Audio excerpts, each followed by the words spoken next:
ዩናይትዶች በክረምት የዝውውር መስኮት እንግዲህ 4 ቦታዎች ላይ እንግዲህ ተሳትፎ ያደርጋሉ ተብሎ ይጠበቃል። መሀል ሜዳው እንግዲህ ደጋግመን ስንሰማውና ከባለፈው የክረምት የዝውውር መስኮት ጀምሮ ሲነሳ የነበረ ጉዳይ ነው። የግራ መስመር ተከላካይ አለ፣ ቤንጃሚን ሴስኮ ሊያግዝ የሚችል አጥቂም አለ። በተጨማሪ ደግሞ የግራ መስመር አጥቂ እንደሌለ ይታወቃል። እሱንም ጨምሮ እንግዲህ ብዙ ተጫዋቾች እንግዲህ ዩናይትድ ቤት አሁን ላይ ስማቸው እየተያዘና ዩናይትዶች ደግሞ በመሃል ሜዳ እንግዲህ ከነበራቸው ምርጫዎች አሁን ላይ ወደ 5 ዝቅ እንዳደረጉና ተጫዋቾቹ አሁን ላይ ይፋ እንደሆኑ እየተሰማ ይገኛል። እነዚህን ጉዳዮች በዚህኛው ቪዲዮ እናነሳለን። ለዚህ ቻናል ግን አዲስ ከሆኑ ሰብስክራይብ ማድረግ እንዳይረሳ፣ ቪዲዮ ላይክ አድርጋችሁ ጀምሩት። ወደ ቪዲዮ እንሂድ።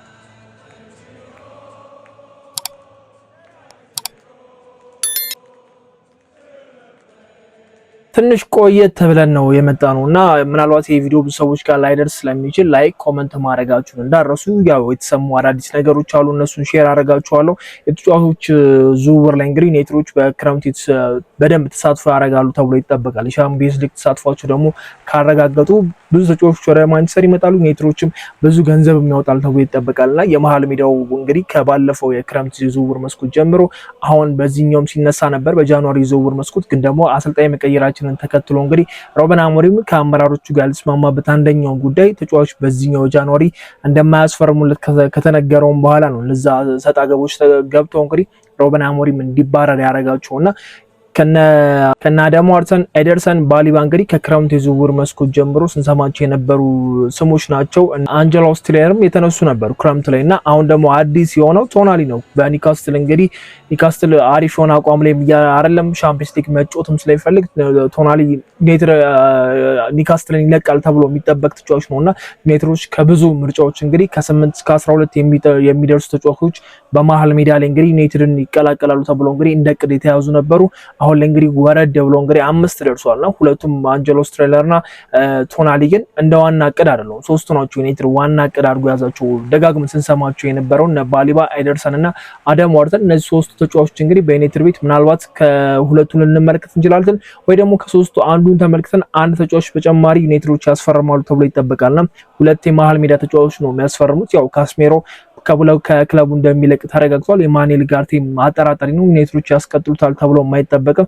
በዚህኛው የጃንዋሪ ዝውውርም ያልቀጠለበት አንደኛው ሪዝን ዩናይትድ ምንም አይነት ተጫዋች ስላላስፈረመ ነውና ሩበን አሞሪም ተናግሮ ነበር። ምንም አይነት ተጫዋች ማናስፈርም ከሆነ ምንም አይነት ተጫዋች አንለቅም የሚል ነገር ስለነበረ ነው ጋርቴ የቆየበት አንደኛው ምክንያትና በክረምት የዝውውር መስኮት ይቆያል ተብሎ የማይጠበቅ ተጫዋች ነውና ምናልባት ሁለት ተጫዋቾች የምንመለከትበት አጋጣሚ አለና እነዚህ ሶስት ተጫዋቾች እንግዲህ ደጋግመን የሰማናቸው ስሞች ናቸው። በተለይ የባሊባ በደንብ ደጋግመን እየሰማን ነበር። የመጀመሪያ እቅዳቸውም ስለሆነ ባሊባን በብራይተን በኩል ጥያቄ ማቅረበው ብራይተኖች ጥያቄውን ስላልተቀበሉ ብቻ የቀረ ተጫዋች ነው እንጂ ዩናይትድ ፍላጎት እንደነበረውና ለማስፈረም የራሳቸውን መንገድ ተጉዘው እንደነበር ሁላችንም እናውቃለና ግን ሲዝኑ ሲጀምር የባሊባ እንቅስቃሴ ጥሩ አልነበረም።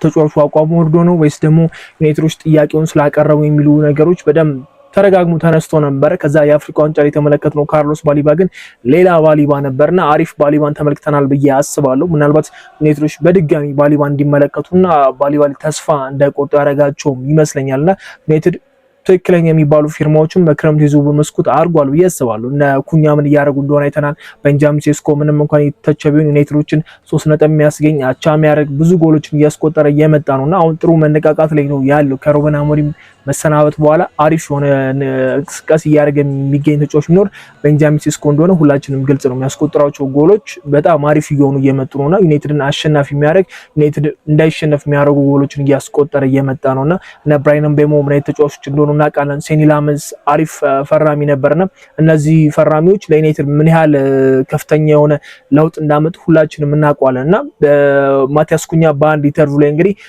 ሩበን አሞሪምን አመስግኗል። እነ ዳሎም ተናግሯል። እነዚህ ተጫዋቾች ናቸው ይሄንን ቲም እንዲቀየሩ ያደረጉትና ምስጋና ለሩበን አሞሪም ማቅረባቸውን ሰምቷል። ይሄን ነገር ምንም እንክደው ነገር አይደለም። ሩበን አሞሪም እነዛና ኦናና ማሰናበት በጣም ትክክለኛ ውሳኔ ነበር። ራስመስ ክለብ ውስጥ እንዳይቆይ ማድረግ ትክክለኛ ውሳኔ ነበር ብለን መናገር እንችላለንና እነዚህ ተጫዋቾች ነቅሞ በአዳዲስ ተጫዋቾች መተካት አሪፍ ነገር ነው። አመራሮቹም እነ ቤንጃሚን ሴስኮና ዋትኪንስ ላይ ሲከራከሩ ነበር። የፈለገው ሩበን አሞሪም ዋትኪንስን ነበር፣ ግን ደግሞ በዚህ በኩል ክሪስ መሀል ላይ ገብቶበት እንግዲህ ቤንጃሚን ሴስኮ ማስፈረም እንዳለብን ደጋግሞ ሲናገር ነበር። ግን በሩበን አሞሪም ደግሞ ቤንጃሚን ሴስኮ ጥሩ አለመጫወቱ ትንሽ ሲያስተቸውም ነበረ፣ ግን ለረጅም ጊዜ ቅር ትክክለኛ ውሳኔ ወስነዋል። እና ሴኒ ላመንስን ብንመለከት የሩበን አሞሪም ምርጫ አልነበሩም፣ ግን በረኛ እንዲቀየር ግን የሆነ ፍንጭ ሰጥቷልና ጥሩ የሚባል የክረምት የዝውውር መስኮት አሳልፈናል። በዛኛው የክረምት መስኮት እና በዚህኛው የክረምት መስኮት ዩናይትዶች አሪፍ የሆነ ግዢዎችን ለማድረግ አሪፍ የሆነ ቦታዎችን ከቨር ለማድረግ እንግዲህ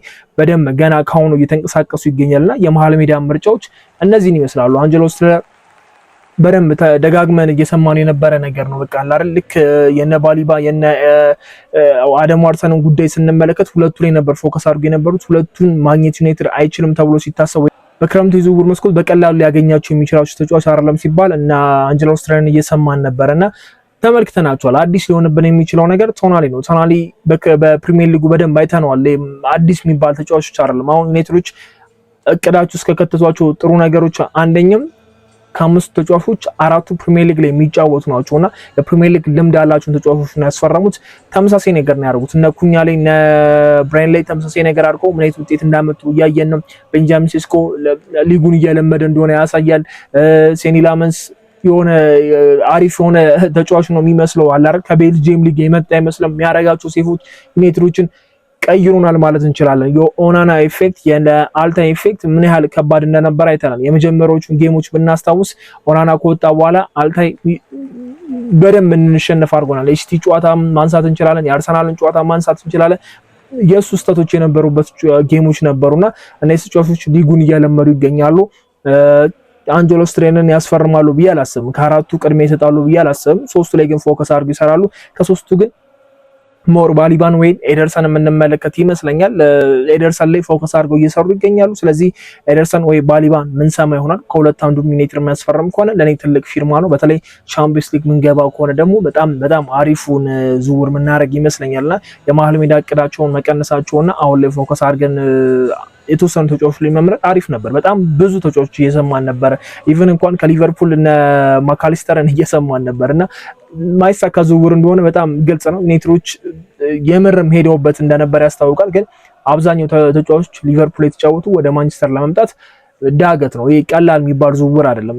ታሪኬ መጥፎ የሚባል እንትን አላቸው እና ማይክል ኦዌን ብቻ ናቸው ያንን ዝውውር ያደረጉት። ከሱ በኋላ የተሰማ ዝውውሮች የሉም እና ማንም ደፍሮ ከሊቨርፑል ወደ ዩናይትድ ከዩናይትድ ወደ ሊቨርፑል የሚሄድ ተጫዋች የለም እና የማይሰካ ዝውውር እንደሆነ በጣም ግልጽ ነው። ዩናይትዶች ማጥበባቸውና እቅዳቸውን ማሳወቃቸው ወይ ደግሞ እቅድ አድርገው መስራታቸው አሪፍ ነገር ይመስለኛል። ወደ ግራው መስመር መምጣታችን የማይቀር ነገር ነው። ሉክ ሾው ረጅም ዓመት ቆይቷል። አሁን በክለብ ውስጥ ረጅም ጊዜን ያሳለፈ ተጫዋች ቢኖር ሉክ ሾው ነው። በዚህ ዓመት ያገኘነው ግልጋሎት የሚገርም ሉክ ሾው ያገኘነውና ሁሉንም ጨዋታ በሚባል ደረጃ በፕሪሚየር ሊጉ አንድም ያመለጠው ጌም የለም። ከሁሉም በላይ ጨዋታዎችን ያደረገ ነው ሉክ ሾው። ከዚህ በፊት በጉዳት ነበር የምናውቀው። ትሬኒንግ ላይ ተጎዳ፣ ተነሳ፣ ትሬኒንግ ላይ ተጎዳ፣ ሜዳ ላይ ሲመጣ ወዲያው ነበር የሚጎዳው ነው። እንደዚህ አይነት መጥፎ ሂስትሪ የነበሩ ተጫዋቾች በዚህ ዓመት ጥሩ ነበረ። በአሞሪም ስር በባክስሪ ስንጫወት አሪፍ ፐርፎርም አድርጓል። አሁን በፍሌቸር እና በካሪክ ስርም በአራት ተከላካይ ስንጫወት የግራ መስመሩን አሪፍ አድርጎ ይዙታልና ሉክ ሾው የሚያግዘው ሰው እንደሚያስፈልግ በጣም ግልጽ ነው።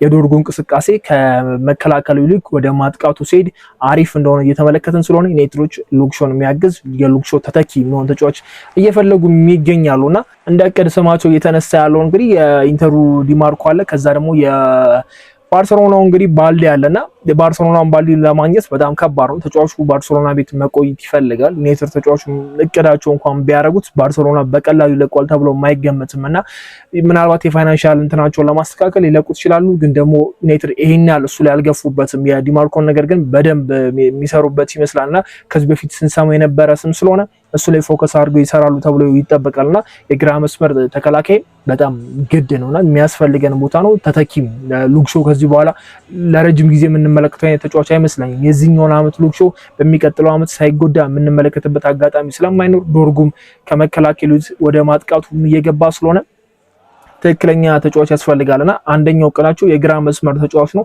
ሌላኛው እንግዲህ በግራው በኩል እንግዲህ እንደ አጥቂ መጠቀም ነው። አሁን በዶርጉ ነው ማይክል ካሪክ ተቸግሮ እንኳን እየተጫወተበት ያለው። ኩኛ እዛ ቦታ ላይ ተፈጥሯዊና ትክክለኛው ቦታው እንዳልሆነ ያስታውቃል። ዶርጉ ከወጣ በኋላ ያኛው በኩል በጣም እንደሰሳብን ያስታውቃልና ትክክለኛ የግራ ክንፍ አጥቂ የሚያስፈልገን ታይም ነው። እነ ማርከስ ራሽፎርድ በባርሴሎና ቤት ያላቸው ነገር ግራም ያጋባ ሆኗል። ባርሴሎና ተጫዋቹን ማስፈረም የሚፈልግ ፋብሪዚዮ እንደዚህ አይነት ዘገባዎችን ያወጣል። ግን ደግሞ ተጫዋቹን ለመግዛት ሌላ ድርድር ውስጥ ለመግባት እየፈለገ ይመስላል ባርሴሎና። ኔትሮች ነገሩን በጣም ግልጽ አድርገውት ነበረ። ሰመር ትራንስፈርሙ ላይ ጨርሰዋል። ይሄን ያህል 30 ሚሊዮን እና ከዛ በላይ ነው የሚፈልጉት ለማርከስ ራሽፎርድ። ያንን ከከፈሉ እንግዲህ ይወስዳሉ ነው የተባለውና ራሽፎርድም በባርሴሎና ቤት መቆየት ነው የሚፈልገው፣ ወደ ዩናይትድ መመለስ አይፈልግም የሚባሉ ነገሮች አሉ። ማይክል ካሪክ ወደ ዩናይትድ መመለስ ይፈልጋል ማርከስ ራሽፎርድን የሚቆይ ከሆነ እንደ አሰልጣኝነትና ይሄን ስንመለከት ምናልባት ግዢ እንኳን ባይኖር ማርከስ ራሽፎርድ የመመለስ እድል ሊኖረው ይችላል። ግን ደግሞ በጣም ጠባብ ነው የሚሆነው። ዩናይትዶች ግን ሌላ እቅድ አላቸው። ያን ዲያሞንዴን እንግዲህ በአሞሪም ስር የሰማነው ስም ነበር። ልክ ሲሜኒዮን ስናጣ ሲቲን ሲመርጥ ወዲያው ዩናይትዶች ቀይረው እንግዲህ ያን ዲያሞንድን የአርቢ ሌፕዚጉን ነበር የሰማነውና የተጫዋች በዩናይትድ ብቻ ሳይሆን በብዙ የፕሪሚየር ሊግ ክለቦች እየተፈለገ ይገኛል። ሊቨርፑል ለሳላ ተተኪ ብሎ እንግዲህ እያሰቡት ይገኛሉ። አርሰናሎችም በቀኙ ሲሄድ ችግር እንዳለባቸው ያስታውቃል። እና ዩናይትድ ከነዚህ ተፎካክሮ ነው እንግዲህ ለማስፈረም የሚሞክረውና አማድ በዚህ ዝውውር ደስተኛ እንደሚሆን ብዙ መረጃዎች አሉ። የሀገሩ ልጅ ስለሆነ በደንብም ቅርበት ስላለው ምናልባት በአማድ በኩል ነገሮች ሊፋጠኑ ይችላሉ። ተጫዋቹን አስማምቶ ወደ ዩናይትድ የሚያመጣበት አጋጣሚ ሊሆን ይችላል። ያን ዲያሞንዴ አሪፍ እንቅስቃሴ ሳይቷል። በአፍሪካ ዋንጫንም ተመልክተነዋል።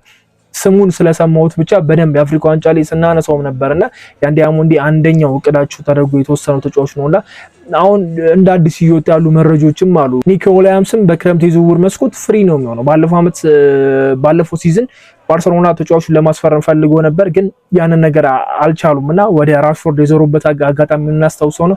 በዚህ የክረምት ዝውውር ግን ይለቃል ተብሎ ይጠበቃል። ልክ እሱም የፕሪሚየር ሊግ ብዙ ፈላጊዎች አሉት ነው። ሌላኛው አርሰናል ነው። አርሰናል በቀኙ በኩል በደንብ ተጫዋች የሚፈልግ ቡድን እንደሆነ የሚያስታውቅ ነውና ዩናይትድ ከነዚህ አማራጮች አንደኛውን ይጠቀማል ተብሎ ይጠበቃል። ኒኮ ዊሊያምስ በደንብ አቬሌብል ከሆነና ፍላጎት ካለው ምናልባት ዩናይትዶች ከያን ዲያሞንድ ይልቅ ኒኮ ዊሊያምስ ላይ ቢያተኩሩ ባይነኝና እስቲ የኒኮ ዊሊያምስ ግን እንደው ጭምጭምታ ነገር ነው የተሰማው። ዩናይትዶች እቅዳቸው የግራ መስመር ተጫዋች ነው፣ የግራ መስመር አጥቂ፣ ተከላካይ፣ የመሃል ሜዳና የ9 ቁጥር የሚለውን እቅድ ከወጣ በኋላ ብዙ ተጫዋቾች ስም እየተያዘ ስለሆነ ኒኮ ዊሊያምስ የሚለውን ነገር ተካቶ ነው። ግን የያን ዲያሞንድ ነገር ረጅም ታይም ሲሰማው የነበረውና አሁንም እየተነሳ ያለ ነገር ስለሆነ ነውና እነዚህ ተጫዋቾች ዩናይትድን ይቀላቀላሉ። ዩናይትድ ቻምፒየንስ ሊግ ከገባ በተለይ በጣም ጥሩ የሚባል እድል የሚያገኝበት ይመስለኛልና የትኛውም ተጫዋች የዩናይትድን ለመቀላቀል የሚያፍር ወር ደግሞ ፍላጎት ማይኖረው አይመስለኝም። እነ ብራይንም በእምነቱ እነኩኛ ከተመለከተን ሌሎቹም ያደርጉታል ተብሎ ይጠበቃልና አሪፍ የሆነ እቅድ ላይ ናቸው። ሌላኛው እንግዲህ 9 ቁጥር ነው። 9 ቁጥር ብዙ ስሞች እየተያዙ አይደለም። ዩናይትዶች ከእንትና ጋር ምንም እየተባለ አይደለም፣ ግን እንደ ቅርብ ብቻ ግን 9 ቁጥር ያስፈርማሉ ተብሎ ይጠበቃል። የዝርክዚ ነገር አጠራጣሪ ነው። ዝርክዚ በዩናይትድ ቤት ቦታ ላያገኝ የሚችለው አጥቂ ነውና ተቀይሮም የመግባት እድሉ በጣም ጠባብ ነው የሚሆነው።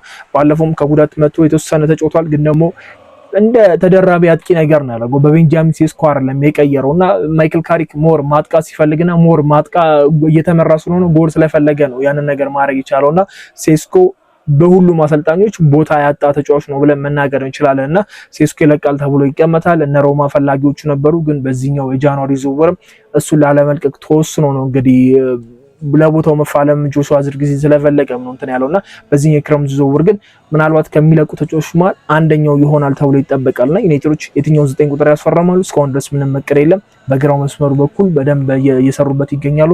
የመሃል ሜዳው ነገር ግን በደንብ ቅድሚያ የሚሰጡትና መጀመሪያ ላይ የሚያስተካክሉት ቦታ ይመስለኛልና ይሄን ነገር አሁን ጊዜው እየቀረበ ነው። ኦልሞስት ሲዝኑ የተወሰነ በ10 ምናምን ቤቶች የሚቆጠሩ ጨዋታዎች ነው የቀሩትና 13 ጨዋታዎች ነው የቀሩት። ስለዚህ እነዚህ ጌሞች ዩናይትድ ለሻምፒዮንስ ሊግ የሚያደርገውን ጉዞ አሪፍ የሚያደርግ ከሆነ ተጫዋቾችን በደንብ የሚያገኝበት ተጫዋቾች ዩናይትድን መቀላቀል ፍላጎት በቃ አይደል። ሻምፒዮንስ ሊግ የትኛውም ተጫዋች ቅድሚያ የሚሰጠው ነገር ነው። ከክለቡም በላይ 2 ዓመት እና ከዛ በላይ ደግሞ ዩናይትድ ሻምፒዮንስ ሊግ ሳይጫወት መቆየቱ እንደ ብራንድነቱ አሪፍ አይደለም ብዬ አስባለሁ። ዩናይትድ እንደዚህም ሆኖ ከፍተኛ ገንዘብ የሚያስገኝ ክለብ እንደሆነ እናውቃለን።